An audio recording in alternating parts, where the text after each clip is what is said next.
सुगम, welcome back. तो कैसे हो आप सब? आई होप आप सब अच्छे होंगे। स्वागत है आप सभी का आपके अपने एसपी स्टडी यूट्यूब चैनल पर। तो गाइस आज हम आपके लिए लेकर आए हैं ग्रामर।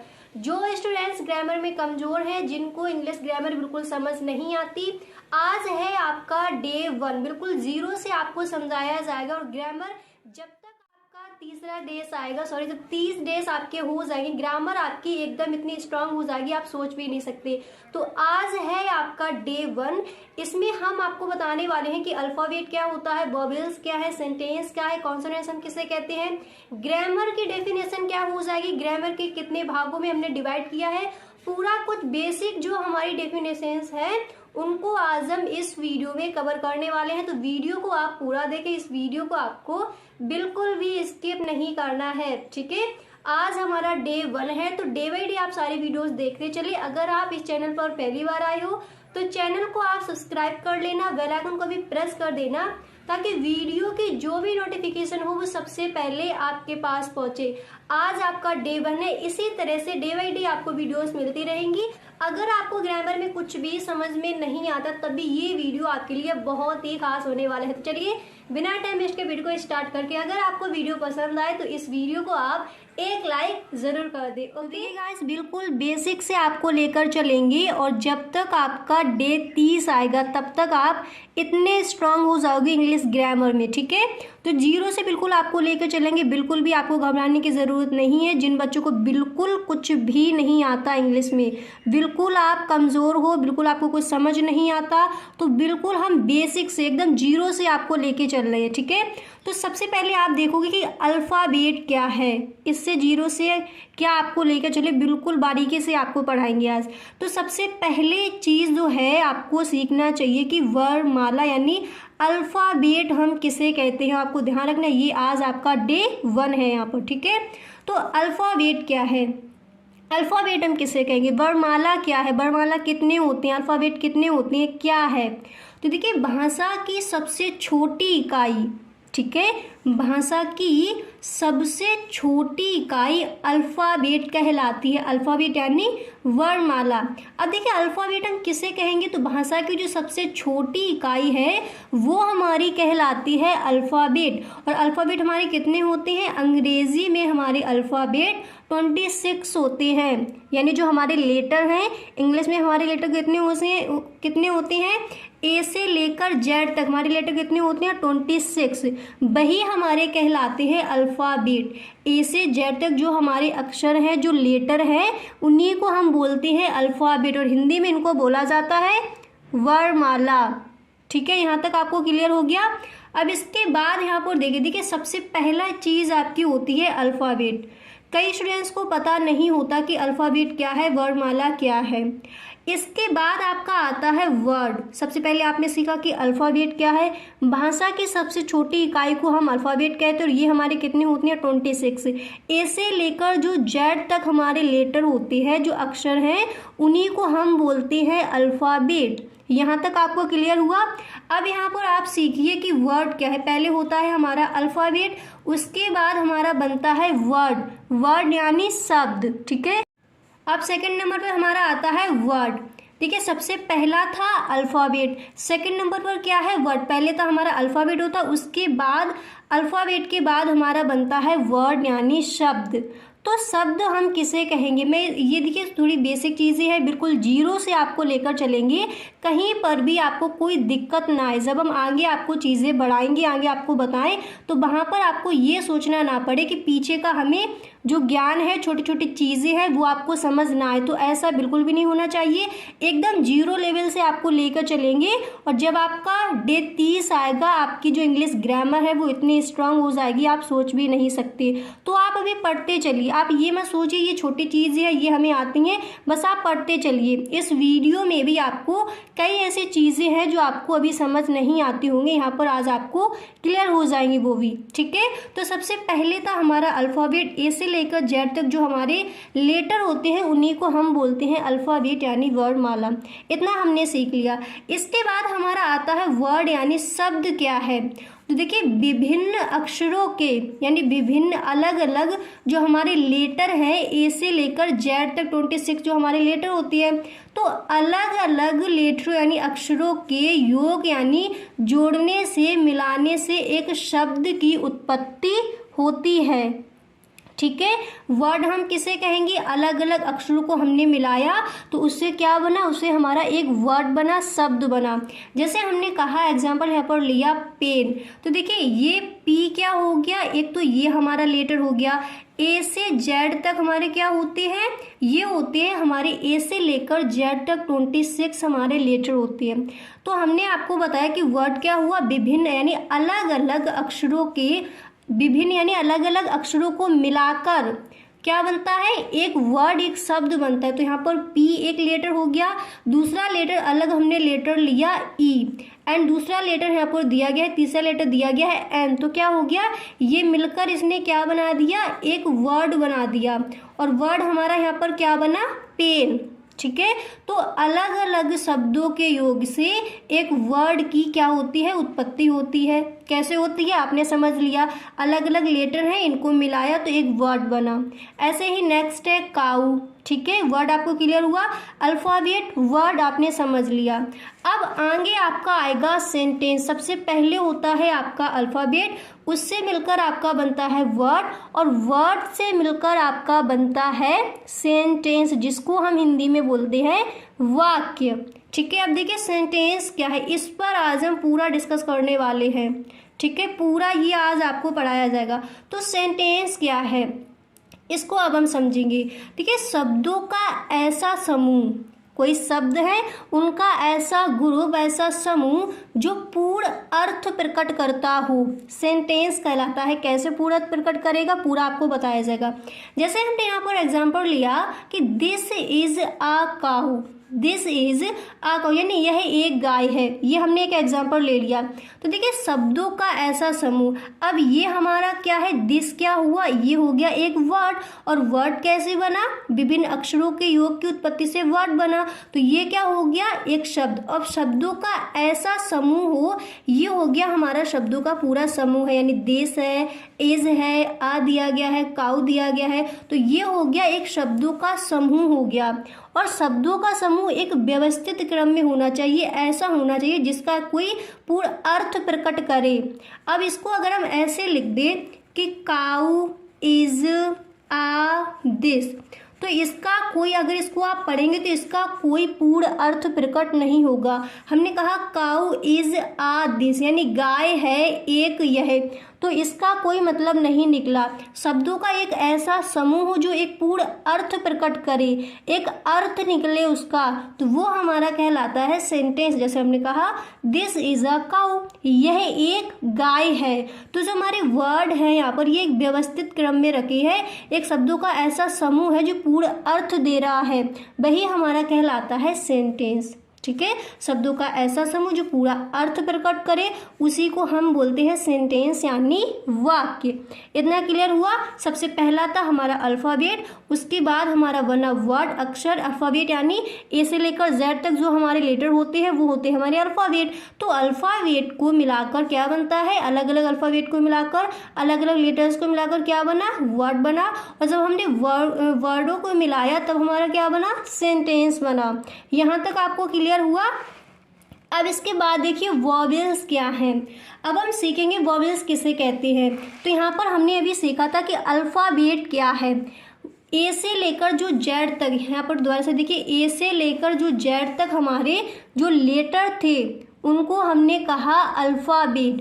अब ए से लेकर जो जेड तक हमारे लेटर थे, जो अक्षर थे, उन्हीं में हमारे ये देखिए वॉवेल्स क्या है, दोबारा से समझिए वॉवेल्स क्या है। एक बार आप डेफिनेशन पढ़ लीजिए फिर आपको बताएंगे। जो अक्षर बिना किसी दूसरे अक्षर की सहायता से बोले जाते हैं वही हमारे वॉवेल्स यानी स्वर कहलाते हैं। वॉवेल्स को हम हिंदी में बोलते हैं स्वर। और ए से लेकर जो जेड तक हमारे लेटर होते हैं उनको हम बोलते हैं अल्फाबेट।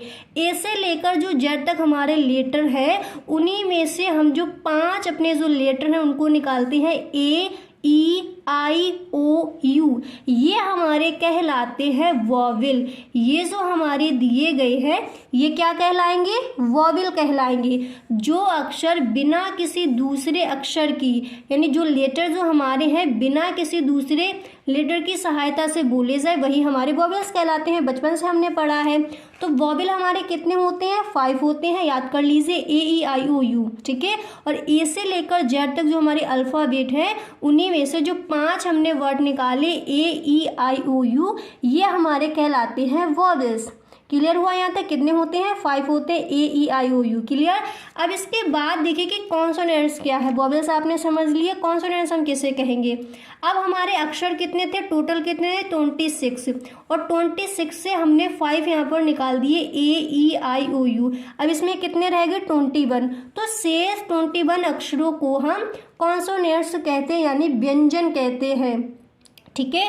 26 हमारे लेटर्स होते हैं। इंग्लिश में कितने अल्फ़ाबेट होते हैं? 26 में जब हमने 5 को निकाल दिया वो हमारे हो गए वॉवेल्स, और जो हमारे बचे हुए 21 हैं वो हमारे कहलाते हैं कॉन्सोनेंट्स। यानी 5 इनको निकाल दीजिए, ए से लेकर जेड तक जो आपकी ABCD है उनमें से जो आपके अल्फ़ाबेट है उनमें से ए ई आई ओ यू को आप निकाल दीजिए। जो आपके बाकी के बचे हुए रह जाते हैं, अब यहाँ पर देखिए जो बाकी के बचे आपके रह जाते हैं वो आपके कहलाएंगे कॉन्सोनेंट्स। कौन से हैं एक बार पढ़ लीजिए।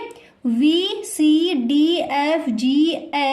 JKLMN ओ नहीं होगा, PQRST VWXYZ, ये हमारे कहलाते हैं कॉन्सोनेंट्स। यानी AEIOU को छोड़कर जो हमारे लेटर बचते हैं 26 में 21 जो हमारे लेटर्स बचते हैं वो हमारे कहलाते हैं कॉन्सोनेंट्स। तो आपने सीखा आज अल्फ़ाबेट क्या है, वर्ड क्या है, सेंटेंस क्या है, वोवेल क्या है, कॉन्सोनेंट्स क्या है। अच्छे से क्लियर हो गया? लिखते चलिए साथ ही साथ। अब इसके बाद आता है ग्रामर क्या है, यानी व्याकरण हम किसे कहेंगे, जो हमारे समझ नहीं आती, ठीक है। तो देखिए इसकी परिभाषा क्या हो जाएगी, आप समझिए कि व्याकरण किसे हम कहते हैं। देखिए व्याकरण वह शास्त्र है, हिंदी में मैंने इसकी परिभाषा को इसलिए लिखा आपको अच्छे से क्लियर हो जाए। तो व्याकरण वह शास्त्र है जो हमें किसी भाषा को, यानी जो कोई लैंग्वेज हमारी दी गई है किसी भाषा को शुद्ध रूप से तथा प्रभावी ढंग से बोलने और लिखने के नियम को सिखाता है, वही हमारा होता है ग्रामर, ठीक है। कोई भाषा है उसको शुद्ध तरह से पढ़ना, लिखना, बोलना जो हम सीखते हैं वो किसके द्वारा सीखते हैं और वो क्या कहलाती है, उसी को हम कहते हैं ग्रामर यानी व्याकरण। क्लियर हो गया? ग्रामर की डेफिनेशन क्या हो जाएगी, ग्रामर हम किसे कहते हैं। अब यहाँ पर देखिए सेंटेंस, मैंने आपको बताया था अभी कि सेंटेंस आज आपको पूरा हम क्लियर कराने वाले हैं, ये आज आपको पूरा समझाया जाएगा, ठीक है। अब देख लीजिए सेंटेंस क्या है।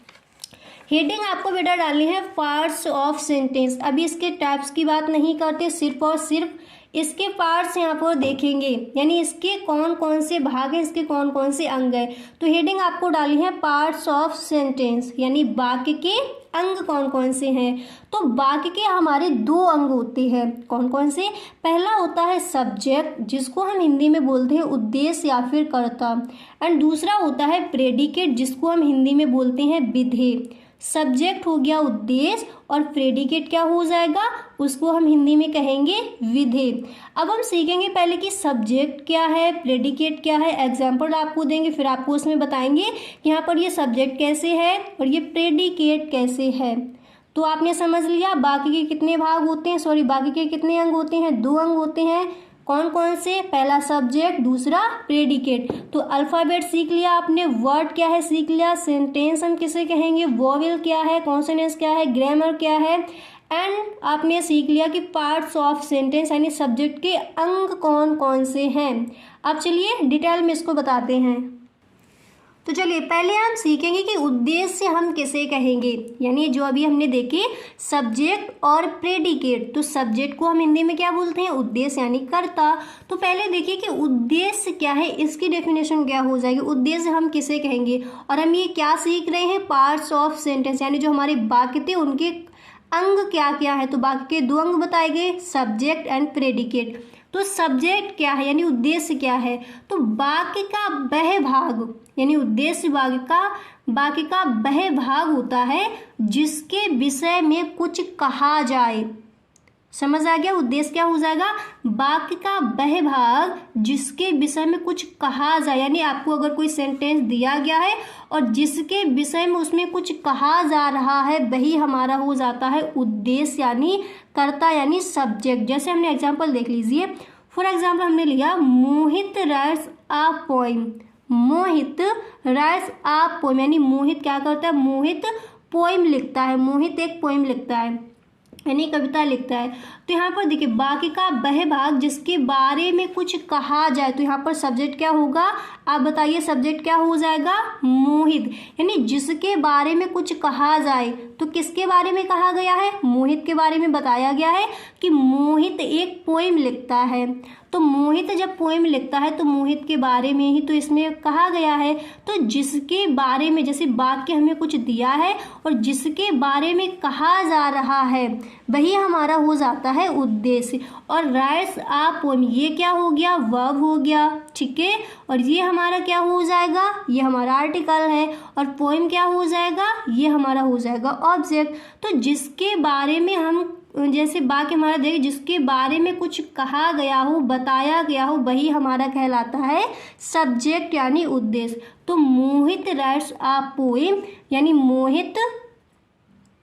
मोहित राइट्स अ पोएम, तो इसकी हिंदी क्या हो जाएगी, मोहित एक कविता लिखता है। तो यहाँ पर जो मोहित है वही हमारा हो जाएगा सब्जेक्ट। अब इसके बाद आता है विधेय यानी प्रेडिकेट, हम किसे कहेंगे। तो देखिए वाक्य का वह भाग जो सब्जेक्ट के बारे में कुछ बताता है। अब देखिए यहाँ पर उल्टा हो गया, जिसके बारे में कुछ कहा जाए, यानी पूरा आप टेंस पढ़िए और जिसके बारे में कुछ कहा जा रहा है समझ लीजिए वही आपका सब्जेक्ट है। और प्रेडिकेट क्या है, वाक्य का वह भाग जो सब्जेक्ट के बारे में बताता है। जैसे मोहित हो गया यहाँ पर सब्जेक्ट। अब मोहित के बारे में जो भी बताया जा रहा है वही हमारा कहलाएगा प्रेडिकेट यानी विधेय, ठीक है। दोबारा से देखिए, विधेय की एक बार परिभाषा पढ़िए फिर अच्छे से क्लियर हो जाएगा। विधेय क्या है, वाक्य का वह भाग जो सब्जेक्ट के बारे में कुछ बताता है उसे हम विधेय कहते हैं, ठीक है। अब जैसे देख लीजिए यहाँ पर हमारा एग्जाम्पल क्या दिया गया है, एग्जाम्पल यहाँ पर दिया गया कि मोहित राइट्स अ पोएम। तो मोहित तो हमारा हो गया सब्जेक्ट, और सब्जेक्ट के बारे में जो कुछ भी यहाँ पर बताया गया है वही हमारा हो जाएगा प्रेडिकेट। अब मोहित के बारे में क्या बताया गया कि राइट्स अ पोएम, क्या कर रहा है, एक कविता लिखता है, ठीक है, एक कविता लिखता है। तो मोहित के बारे में कहा गया कि वो एक कविता लिखता है। तो ये हमारा क्या हो जाएगा, सब्जेक्ट को यहाँ पर छोड़कर ये पूरा हमारा क्या हो जाएगा, ये हो जाएगा हमारा प्रेडिकेट। राइट्स अ पोएम क्या हो जाएगा, प्रेडिकेट, और मोहित यहाँ पर क्या हो जाएगा, सब्जेक्ट। क्योंकि बाकी जैसे हमारा टेंस दिया गया है उसमें हमें देखना है जिसके बारे में कुछ कहा जाए, पूरा टेंस पढ़िए एक बार, और जिसके बारे में कहा जा रहा है वही पकड़ लीजिए, सब्जेक्ट हो गया। और सब्जेक्ट के बारे में जो बता रहा है, यानी जैसे हमने सब्जेक्ट देख लिया मोहित है, अब इसके बारे में जो भी कहा जा रहा है, जो भी बताया जा रहा है वही हमारा हो जाता है प्रेडिकेट। इतना आपको क्लियर हो गया यहाँ तक। अब यहाँ पर थोड़ा और देख लीजिए फिर आपको एकदम से क्लियर हो जाएगा, फिर आपको कोई दिक्कत आने वाली नहीं है सब्जेक्ट और प्रेडिकेट को समझने में, ठीक है। तो देख लीजिए सब्जेक्ट तथा प्रेडिकेट में एक या अधिक शब्द हो सकते, ये भी आपको देखना है। ऐसा नहीं है सब्जेक्ट सिर्फ एक वर्ड का ही हो, ठीक है। सब्जेक्ट तथा प्रेडिकेट में एक या एक से अधिक शब्द हो सकते हैं। फिर देखिए क्या दिया गया है, वर्ब से पहले का भाग। अब देखिए राइट्स यहाँ पर क्या है, वर्ब है, राइट्स क्या हो गया, वर्ब हो गया। तो वर्ब से जो पहले का आपका भाग है वही आपका कहलाता है सब्जेक्ट। यही बताया गया, वर्ब से पहले का भाग ऐसे समझ लीजिए सब्जेक्ट, तथा वर्ब और इसके बाद का भाग क्या कहलाएगा, प्रेडिकेट यानी विधेय कहलाएगा। क्या कहलाएगा, प्रेडिकेट। तो देखिए मोहित क्या था, सब्जेक्ट था, और सब्जेक्ट के बाद का जो भाग है सब्जेक्ट सॉरी यानी वर्ब के और उसके बाद वर्ब और उसके, देखिए वर्ब और उसके बाद का जो भाग है ये पूरा क्या कहलाता है, प्रेडिकेट कहलाता है। एक बार दोबारा से इसको आप पढ़ लीजिए। सब्जेक्ट तथा प्रेडिकेट में एक या एक से अधिक शब्द हो सकते हैं। वर्ब से पहले का भाग सब्जेक्ट तथा वर्ब और उसके बाद का भाग प्रेडिकेट यानी विधेय कहलाता है। यहाँ तक अच्छे से आपको क्लियर हो गया, कोई दिक्कत? ओके, अच्छे से क्लियर हो गया, कहीं पर भी कोई दिक्कत नहीं। अब इसके बाद हम देखेंगे कि काइंड्स ऑफ सेंटेंस, यानी जो हमारे सेंटेंस हैं, जो वाक्य हैं, उसके कितने प्रकार हैं। यहाँ पर अब हम सीखने वाले हैं जो हमारा सेंटेंस है इसको हमने इसके कितने प्रकार होते हैं, कितने टाइप्स होते हैं, अब हम वो देखने वाले हैं। ओके, तो देखिए जो हमारा सेंटेंस होता है, सेंटेंस के हमारे कितने भाग होते हैं, सेंटेंस के हमारे 5 प्रकार होते हैं। जो सेंटेंस है इसको, इसके जो प्रकार है वो कितने हैं, इसके जो काइंड्स हैं वो कितने हैं, 5 हैं। कौन कौन से हैं पूरा डिटेल में आपको पढ़ाया जाएगा। कौन कौन से हैं, पहला आपका हो जाता है असर्टिव सेंटेंस। ध्यान से सुनना, अभी हमने देखा था कि पार्ट्स ऑफ सेंटेंस यानी जो सब सेंटेंस हमारा है, जो वाक्य है, उसके अंग कौन कौन से, तो आपने सीखा 2 है, सब्जेक्ट और प्रेडिकेट। अब हम सीखेंगे कि टाइप्स ऑफ सेंटेंस यानी काइंड्स ऑफ सेंटेंस, जो हमारा वाक्य है, जो सेंटेंस है, उसके कितने प्रकार हैं, कितने प्रकारों में इसको बांटा गया है। तो इसके होते हैं 5 प्रकार। कौन कौन से 5 टाइप्स हैं। पहला होता है असर्टिव सेंटेंस, जिसको हम हिंदी में बोलते हैं साधारण वाक्य। देखिए इनको सीखना आपके लिए बहुत ज़रूरी है। अगर आप अपनी ग्रामर को स्ट्रॉन्ग करना चाहते हो तो ये आपको पूरे आने चाहिए, ठीक है। दूसरा हमारा होता है इंटेरोगेटिव सेंटेंस, जिसको हम हिंदी में बोलते हैं प्रश्नवाचक वाक्य। तीसरा यहाँ पर आ जाता है इम्परेटिव सेंटेंस, जिसको हिंदी में बोला जाता है आज्ञासूचक वाक्य। इसके बाद हमारा आता है एक्सक्लेमेटरी सेंटेंस, जिसको हम हिंदी में बोलते हैं विस्मयादिबोधक वाक्य। इसके बाद हमारा आता है ऑप्टिव सेंटेंस, जिसको हिंदी में कहा जाता है इच्छा सूचक वाक्य या फिर इच्छावाचक वाक्य, ठीक है। तो आपने सीख लिया कि जो आपके सेंटेंस हैं कितने प्रकार के होते हैं, 5 प्रकार के होते हैं। Assertive sentence, interrogative sentence, imperative sentence, exclamatory sentence, optative sentence, ठीक है। साधारण वाक्य, प्रश्नवाचक वाक्य, आज्ञासूचक वाक्य, विस्मयादिबोधक वाक्य, इच्छावाचक या फिर इच्छा सूचक वाक्य। अब देखिए जो आपका असर्टिव सेंटेंस है, जो फर्स्ट टाइप है असर्टिव सेंटेंस, तो जो आपका असर्टिव सेंटेंस होता है इसके भी आपके 2 टाइप्स होते हैं। इसके भी 2 प्रकार है। वो कौन कौन से पूरा डिटेल में समझेंगे। इतना आपको क्लियर हो गया। 5 प्रकार कौन कौन से, एक बार दोबारा से रट लीजिए। असर्टिव, इंटरोगेटिव, इम्परेटिव, एक्सक्लेमेटरी, ऑप्टिव, ठीक है। अब यहाँ पर देखिए कि असर्टिव सेंटेंस क्या है, पूरे आपको बताएंगे डिटेल में, ठीक है। देखिए असर्टिव सेंटेंस हम किसे कहेंगे, इसकी परिभाषा क्या हो जाएगी। ओके, तो जो वाक्य तथ्यों या घटनाओं का वर्णन करते हैं तथा सूचना देते हैं साधारण वाक्य कहलाते हैं। असर्टिव सेंटेंस को हम हिंदी में क्या बोलते हैं, साधारण वाक्य, ठीक है। असर्टिव सेंटेंस यानी साधारण वाक्य। तो इसकी परिभाषा क्या हो जाएगी, हम कैसे पहचानेंगे, कोई हमें टेंस दिया गया हम उसको कैसे पहचानेंगे कि ये हमारा असर्टिव सेंटेंस है, ठीक है। तो देखिए जो वाक्य तथ्यों या घटनाओं का यानी किसी घटना का वर्णन हुआ है, उसमें ना तो कोई प्रश्न पूछा गया है, ना तो आज्ञा दी गई है, ना तो कोई सलाह दी गई है, ना कोई इच्छा प्रकट की गई है, एक साधारण सा वाक्य है, ठीक है। घटना के बारे में बताया गया, कोई तथ्य रखा गया है या फिर सूचना दी गई है, तो वो हमारा साधारण वाक्य कहलाता है। जैसे हमने एग्जाम्पल लिया, my father is an engineer. My father is an engineer यानी मेरे पिताजी एक इंजीनियर हैं, ठीक है। तो इसमें क्या बताया गया, एक साधारण एक सिंपल सा वाक्य है। तो ये हमारा कौन सा वाक्य कहलाएगा, कौन सा सेंटेंस हो जाएगा, असर्टिव सेंटेंस। क्लियर हो गया। असर्टिव सेंटेंस क्या है, जो वाक्य तथ्यों व घटनाओं का वर्णन करते तथा सूचना देती है वही हमारा साधारण वाक्य यानी असर्टिव सेंटेंस कहलाता है। अब देखिए जो हमारा असर्टिव सेंटेंस है इसके भी 2 प्रकार होते हैं, वो भी यहाँ पर आप समझते चलिए। असर्टिव सेंटेंस को हमने 2 भागों में बांटा है, वो हमारे कौन कौन से हैं असर्टिव सेंटेंस। हाँ, अब देखिए आपको क्लियर दिखेगा। असर्टिव सेंटेंस को दो भागों में बांटा गया है। पहला हो जाता है अफर्मेटिव सेंटेंस, यहाँ पर मैंने लिखा नहीं, आप लिख लेना सेंटेंस। पहला हो जाता है अफर्मेटिव सेंटेंस और दूसरा हमारा क्या होता है, निगेटिव सेंटेंस। ठीक है, अब निगेटिव सेंटेंस हम किसे कहेंगे, जिसमें निगेटिव सेंटेंस को हिंदी में बोलते हैं नकारात्मक वाक्य और अफर्मेटिव सेंटेंस को हम हिंदी में बोलते हैं सकारात्मक वाक्य।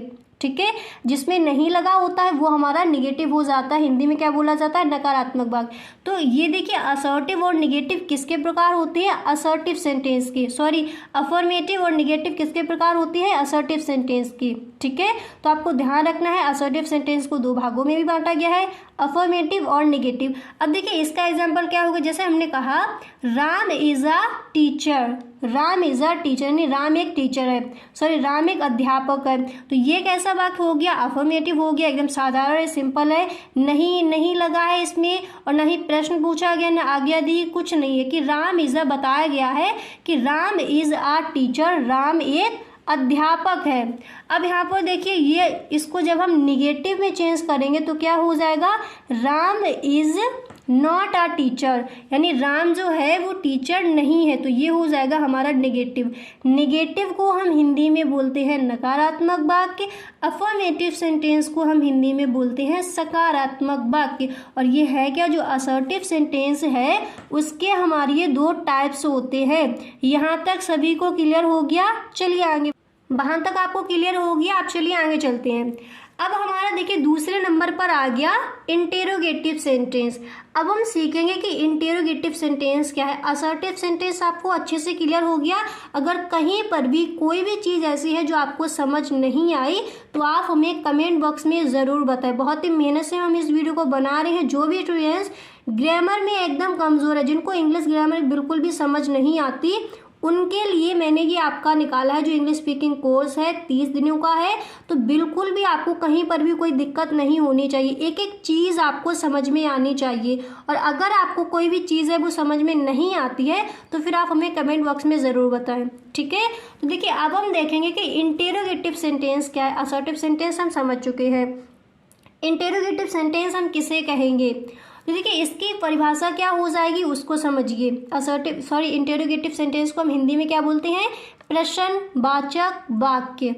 ठीक है, और असर्टिव सेंटेंस को हिंदी में क्या बोलते थे, साधारण वाक्य। तो इंटेरोगेटिव सेंटेंस यहाँ पर आप लिख सकते हो प्रश्नवाचक वाक्य। ठीक है, इसकी परिभाषा को देखिए, A sentence which asks a question is called an interrogative sentence, यानी वह वाक्य जो कोई प्रश्न पूछता है, वह वाक्य जिसमें कोई प्रश्न आस्क किया जाए उसे हम प्रश्नवाचक वाक्य कहते हैं।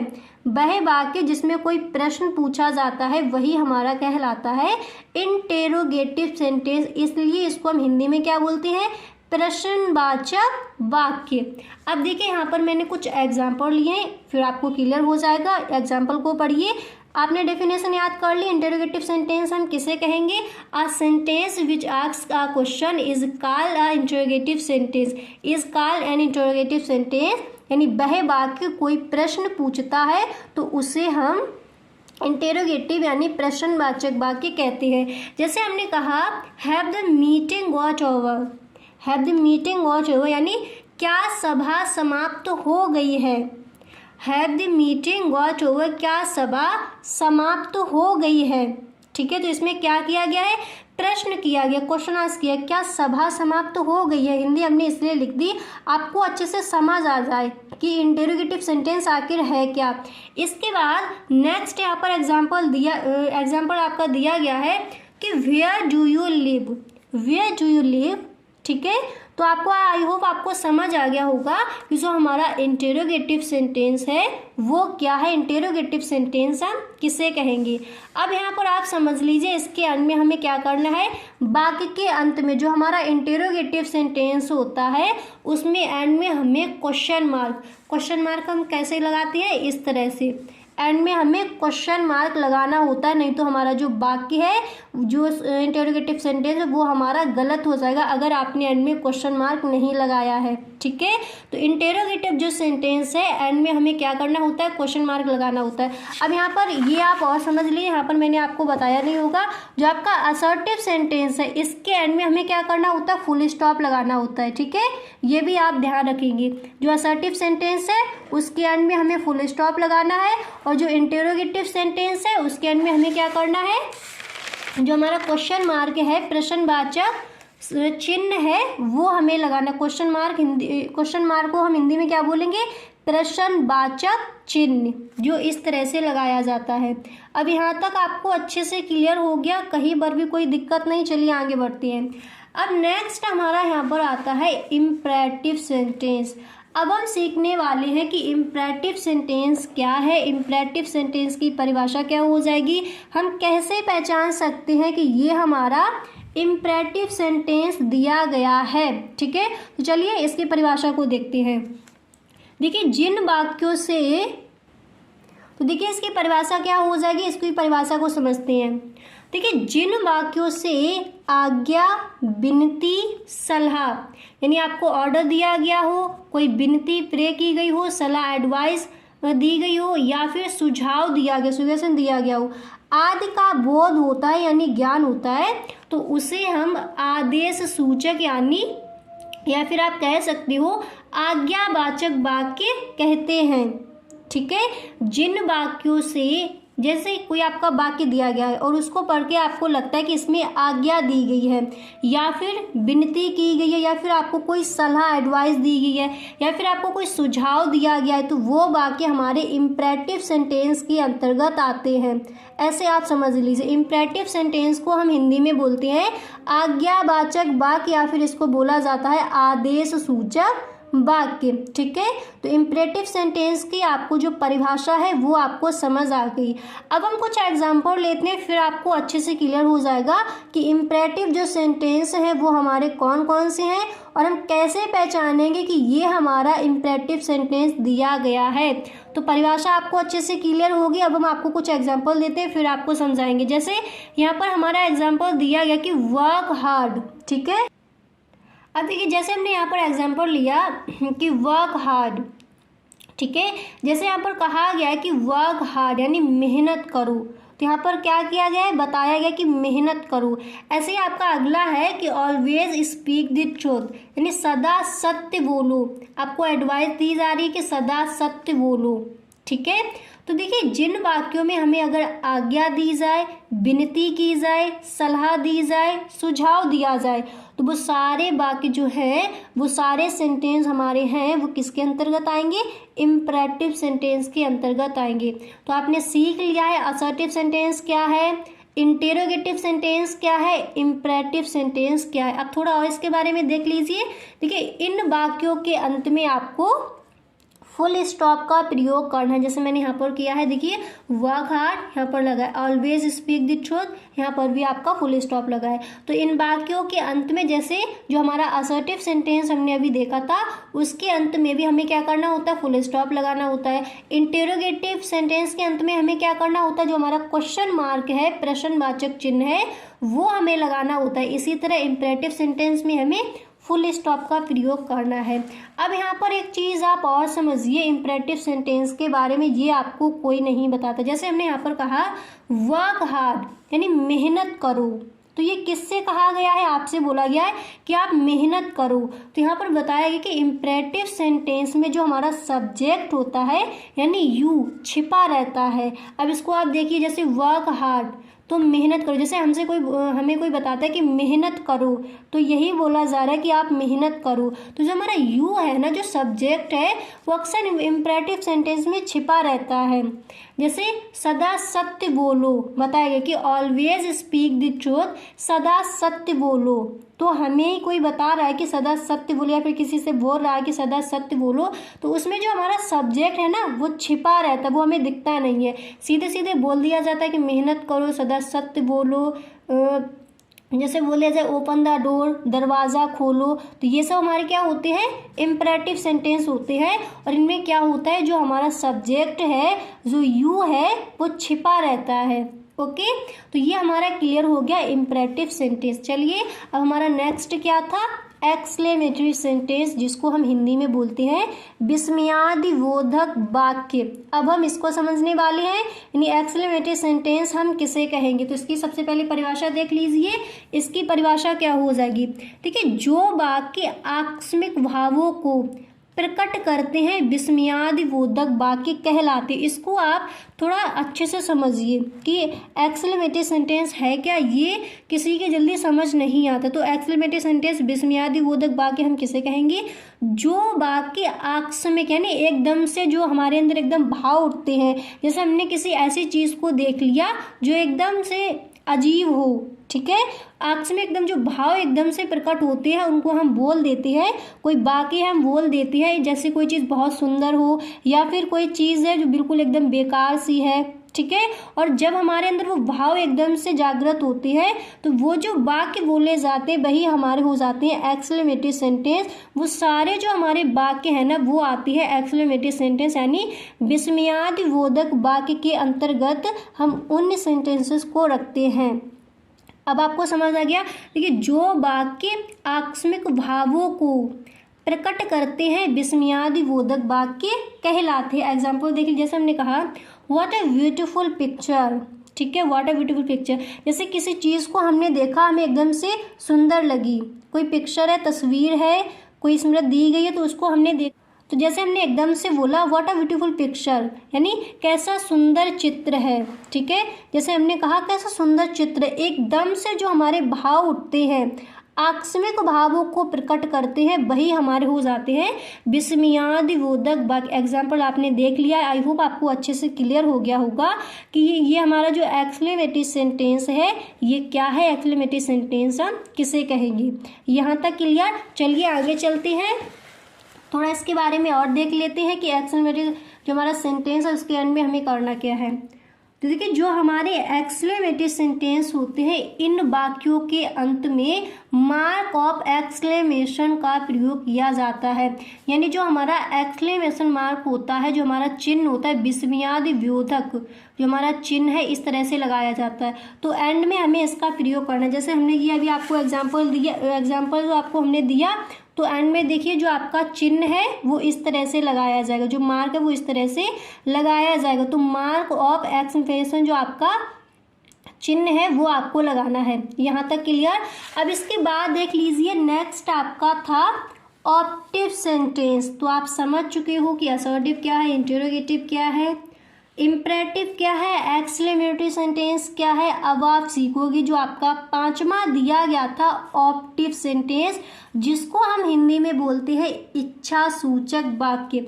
अब हम सीखने वाले हैं कि ऑप्टिव सेंटेंस क्या है, इच्छा सूचक वाक्य क्या है, ठीक है। देखिए, जो वाक्य इच्छा या प्रार्थना, जो वाक्य कोई जैसे हमारी इच्छा है, एकदम से इच्छा या प्रार्थना को प्रकट करते हैं, इच्छावाचक वाक्य कहलाते हैं।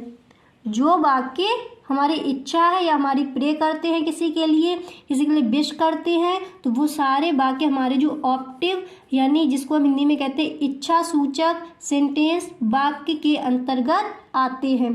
क्लियर हो गया। एग्जाम्पल देख लीजिए, जैसे हमने कहा मे यू लिव लॉन्ग, ये अक्सर आप बोलते हो मे यू लिव लॉन्ग, यानी तुम दीर्घायु हो, यानी तुम्हारी आयु लंबी हो। मे यू लिव लॉन्ग, तुम्हारी आयु कैसी हो, लंबी हो, तुम दीर्घालु हो, ठीक है। तो ये किसके अंतर्गत आ गया, यानी जब हम किसी के प्रति कोई इच्छा कोई विश करते हैं तो वो सारे सेंटेंस जो हैं वो हमारे ऑप्टिव सेंटेंस के अंतर्गत आते हैं, ऐसे आप समझ लीजिए।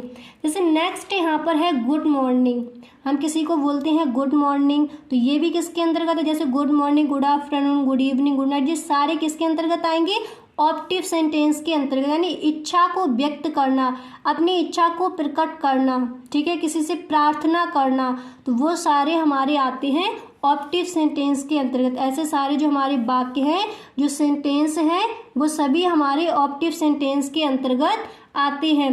डेफिनेशन को एक बार दोबारा से पढ़ लीजिए।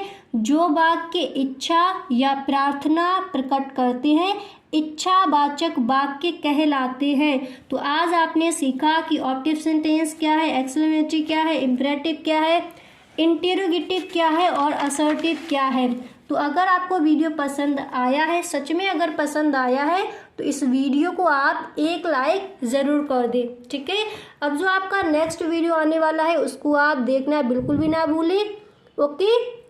नेक्स्ट वीडियो में इसी तरह से आपको बहुत सारी ऐसी चीज़ें जो आपको समझ नहीं आती हैं वो आपको बताए जाएंगी। तो ये था आपका डे 1, इसमें हमने आपको बता दिया अल्फ़ाबेट क्या है, अल्फ़ाबेट हम किसे कहेंगे, सेंटेंस क्या है, वर्ड क्या है, वोवेल क्या है, कॉन्सोनेंट्स क्या है, ग्रामर क्या है, part of sentence and kinds of sentence, ये सब मैंने आपको इस वीडियो में बताया। तो वीडियो सच में अगर आपको पसंद आया है तो इस वीडियो को आप अपने सभी दोस्तों में एक बार शेयर ज़रूर करें, okay. Thank you so much.